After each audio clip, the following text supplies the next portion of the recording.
Hello and welcome to Lavneesh sir की class. आज की ये शिक्षा निदेशालय राष्ट्रीय राजधानी क्षेत्र दिल्ली की वर्कशीट नंबर 19 जो कि कक्षा 10वीं के विद्यार्थियों के लिए है।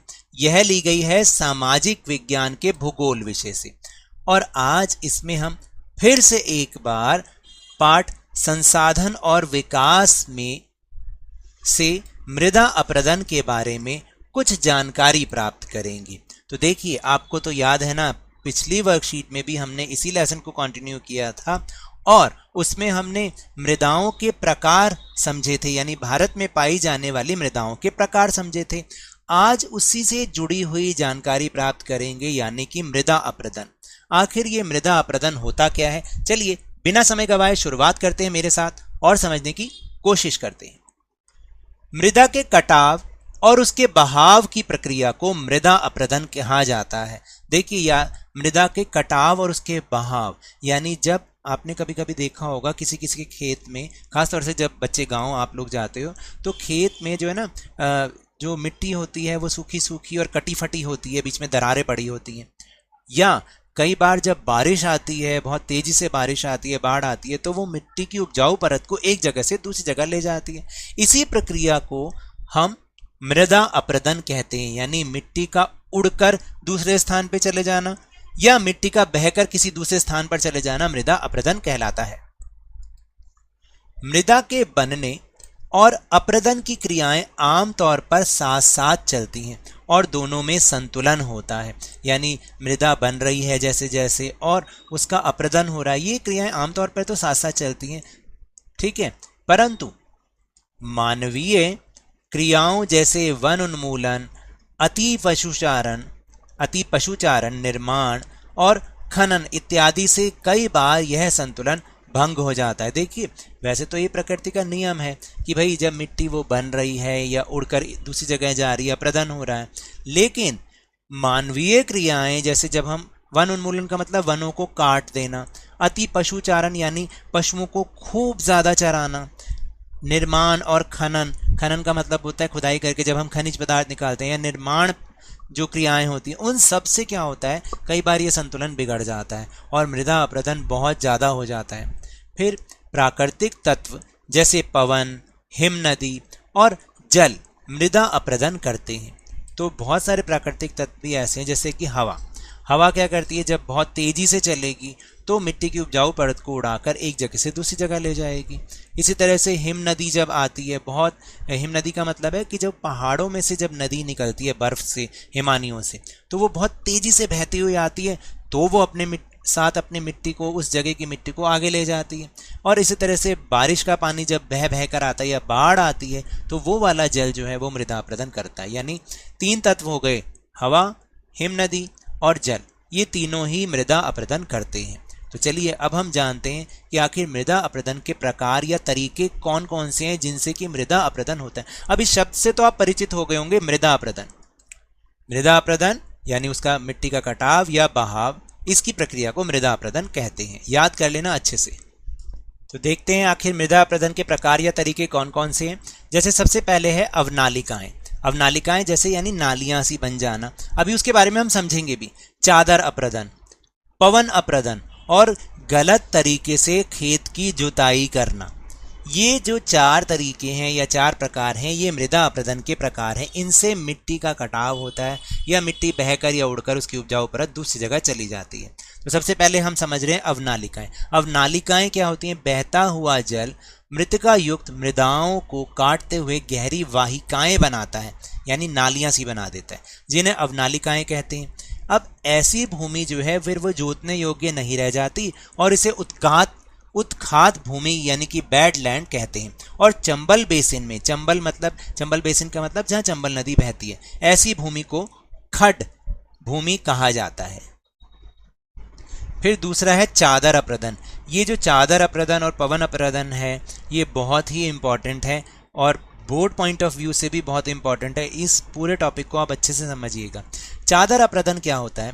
कई बार जल विस्तृत क्षेत्र को ढके हुए ढाल के साथ नीचे की ओर बहता है, यानी कई बार क्या होता है, जब पहाड़ों से आपने देखा होगा जल बहता हुआ आता है, नदी बहती हुई आती है, तो बहुत बड़े क्षेत्र को अपने अंदर समाते हुए, ढकते हुए, ढाल के साथ बहुत नीचे की ओर एकदम आ जाते हैं नदी या वो जल। ऐसी स्थिति में इस क्षेत्र की ऊपरी मृदा घुलकर जल के साथ बह जाती है। ऐसा ही होता है ना। इसे चादर अपरदन कहते हैं। याद रखना, इंग्लिश में शीट इरोजन कहते हैं और हिंदी में चादर अपरदन कहते हैं। यानी बहुत बड़े क्षेत्र में जब नदी का जल बहते हुए अपने साथ मिट्टी को भी ले आता है, उसको हम चादर अपरदन कहते हैं। फिर है पवन अपरदन। नाम से पता चल रहा है, पवन द्वारा मैदान अथवा ढालू क्षेत्र से मृदा को उड़ा ले जाने की प्रक्रिया को पवन अपरदन कहा जाता है। यानी पवन के साथ जब मिट्टी की उपजाऊ परत एक जगह से दूसरी जगह चली जाती है तो उसे पवन अपरदन कहते हैं। फिर है गलत तरीके से खेत की जुताई करना। कृषि के गलत तरीकों से भी मृदा अपरदन होता है। गलत ढंग से हल चलाने, जैसे ढाल पर ऊपर से नीचे की ओर हल चलाने से वाहिकाएं बन जाती हैं, जिसके अंदर से बहता पानी आसानी से मृदा का कटाव करता है। यानी जहाँ ढाल है तो आपको नीचे से ऊपर आना चाहिए, ना कि ऊपर से नीचे जाना चाहिए। तो कई बार ऐसे हल चलाने से भी क्या होता है, वाहिकाएं यानी कि नालिकाएं बन जाती हैं, जिसमें से पानी बहता हुआ वो आसानी से आता है और मिट्टी का कटाव करता हुआ चला जाता है। तो अब आपको समझ में आया कि मृदा अपरदन के प्रकार या तरीके कौन से हुए। मिट्टी अथवा मृदा सबसे महत्वपूर्ण नवीकरणीय प्राकृतिक संसाधन है। याद रखिएगा कि मिट्टी जो है वो नवीकरणीय प्राकृतिक संसाधन है, यानी उसको हम दोबारा भी यूज कर सकते हैं, इसलिए उसको बोला नवीकरणीय। कुछ सेंटीमीटर मृदा बनने में लाखों वर्ष लग जाते हैं, इसलिए अति प्रयोग से इसके निम्नीकरण या गुणवत्ता में गिरावट आ जाती है। जब हम इसका प्रयोग करते जा रहे हैं तो क्या होगा, ये खराब हो जाएगी या इसकी जो क्वालिटी है वो कम हो जाएगी। इसलिए इसका संरक्षण करना बहुत ज्यादा जरूरी है। तो अब हमें इसके संरक्षण की भी जरूरत पड़ी। तो आखिर मृदा को हम कैसे संरक्षित कर सकते हैं, तो मृदा संरक्षण के क्या उपाय हैं, चलिए जानते हैं। पहला है वन रोपण, यानी कि पेड़ पौधे लगाना, ना कि पेड़ पौधे काटना। पेड़ पौधे काटने से बाढ़ आदि का खतरा होता है। तो इसका उपाय है कि जब आप और ज्यादा पेड़ पौधे लगाएंगे तो इसकी जड़ें क्या होती हैं, मिट्टी को अपने अंदर बांधे हुए रखती हैं, जिसके कारण मृदा अपरदन नहीं होता। दूसरा है रक्षक मेखला बनाकर, यानी एक कतार से खेत के या जमीन के भूमि के चारों ओर पेड़ लगा दिए जाते हैं, जिसे रक्षक मेखला कहते हैं। फिर इसके बाद है पट्टी कृषि, यानी कि पट्टियों के जैसे लाइंस बना बना कर खेती बाड़ी करना। और एक है समोच्च जुताई, यानी कि थोड़ा थोड़ा सा जमीन से ऊपर की ओर मिट्टी के ढेर बना बनाकर फिर खेती करना। इन तीनों की तस्वीर मैं अब आपको दिखा रहा हूं। तो देखिए, ये होती है समोच्च जुताई, यानी जमीन से थोड़ा सा ऊपर उठाते हुए, मिट्टी को ऊपर उठाते हुए ढेरियां सी बना देना। ठीक है, देख रहे हैं जैसे ये इसको हम कहते हैं समोच्च जुताई, यानी सम उच्च, एक जैसी ऊंचाई करके बना के और फिर उसमें अपनी फसल को उगाना या पेड़ पौधे उगाना, इसको हम कहते हैं समोच्च जुताई। अब हम अगला चित्र देखते हैं। फिर ये है पट्टी कृषि। क्या है? पट्टी कृषि, यानी कि मैंने जैसे अभी आपको बताया था, लाइन बना बना के, जैसे लाइन बना दी ना, देखो इस तरह से, इसको कहते हैं पट्टी कृषि। तो इससे भी क्या होता है, मृदा अपरदन, मृदा को रोका जा सकता है, मृदा अपरदन को रोका जा सकता है, मिट्टी को बचाया जा सकता है। क्योंकि अगर मिट्टी उड़ेगी भी तो आप देखिएगा कहाँ तक जाएगी, थोड़ी सी दूर तक जाएगी, ज़्यादा दूर तक नहीं जा पाएगी। इसको हम कहते हैं पट्टी कृषि। और इसके बाद ये है रक्षक मेखला, यानी पेड़ों की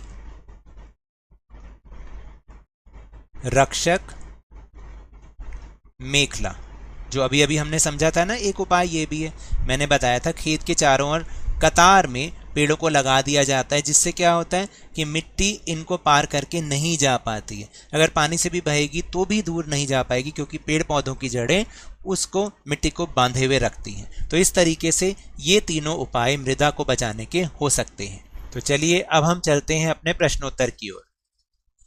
पहला प्रश्न है कि मृदा संरक्षण के कुछ उपायों पर अपने विचार लिखिए। तो कुछ उपाय तो ऊपर हमने समझे ही हैं, इसके अलावा जो आप सोच सकते हैं कि मिट्टी को कैसे बचाया जा सकता है, तो देखिए क्या क्या उपाय हैं कि वनों की कटाई पर प्रतिबंध लगाना चाहिए और वृक्षारोपण पर विशेष बल दिए जाने की आवश्यकता है, यानी वनों की कटाई पर प्रतिबंध लगाया जाना चाहिए। वनों की कटाई नहीं होनी चाहिए बल्कि वृक्षारोपण पर विशेष बल दिया जाना चाहिए। फिर ढालू भूमि पर मेड़बंदी करके मृदा अपरदन को रोका जा सकता है। जैसे मैंने अभी आपको एक रक्षक मेखला वाला उदाहरण दिया था, तो मेड़बंदी का मतलब आप उसको तार लगा के या बाड़, जिसको हम बाड़ बोलते हैं, वो लकड़ी की लगा के ना चारों तरफ फेंसिंग कर दो उसकी ढालू भूमि पर, जिससे मिट्टी नीचे तक नहीं बहेगी। फिर पशुचारण पर प्रतिबंध लगाना चाहिए, यानी अधिक पशुचारण नहीं करवाया जाना चाहिए। मिट्टी की सुरक्षा के लिए फसलों को हेर फेर करके बोना चाहिए, यानी चक्रवार, पहले किसी एक की फसल बो दी, अगली बार किसी दूसरी फसल को बोया, फिर अगली बार किसी तीसरी फसल को, इस तरह से बदल बदल के बोना चाहिए। फिर बेकार भूमि पर चारागाह का विकास करके मिट्टी की उर्वरा शक्ति को बढ़ाना चाहिए, यानी कोई अगर भूमि बेकार पड़ी हुई है तो उसको ऐसे ही नहीं छोड़ना चाहिए बल्कि उस पर चारागाह का विकास करें ताकि उसकी उर्वरा शक्ति, उपजाऊ शक्ति फिर से उसमें हो जाए। दूसरा प्रश्न तो अभी हमने समझा ही था कि मृदा अपरदन के प्रकारों का वर्णन कीजिए। तो देखिए मैंने यहाँ पर 4 की बजाय 3 ही प्रकार ले लिए। पहला, अवनालिकाएं, बहता हुआ जल मृतिका युक्त मृदाओं को काटते हुए गहरी वाहिकाएं बनाता है, जिन्हें अवनालिकाएं कहते हैं, और ऐसी भूमि जोतने योग्य नहीं रहती और इसे हम उत्खात भूमि कहते हैं, यानी बैडलैंड कहते हैं। फिर दूसरा जो प्रकार है वो है चादर अपरदन। कई बार जल विस्तृत क्षेत्र को ढके हुए ढाल के साथ नीचे की ओर बहता है। ऐसी स्थिति में इस क्षेत्र की ऊपरी मृदा घुलकर जल के साथ बह जाती है और इसे हम चादर अपरदन या शीट इरोजन कहते हैं। और तीसरा है पवन अपरदन। पवन द्वारा मैदान अथवा ढालू क्षेत्र, ढालू का मतलब जहाँ ढाल होता है, मृदा को उड़ा ले जाने की प्रक्रिया को पवन अपरदन कहा जाता है।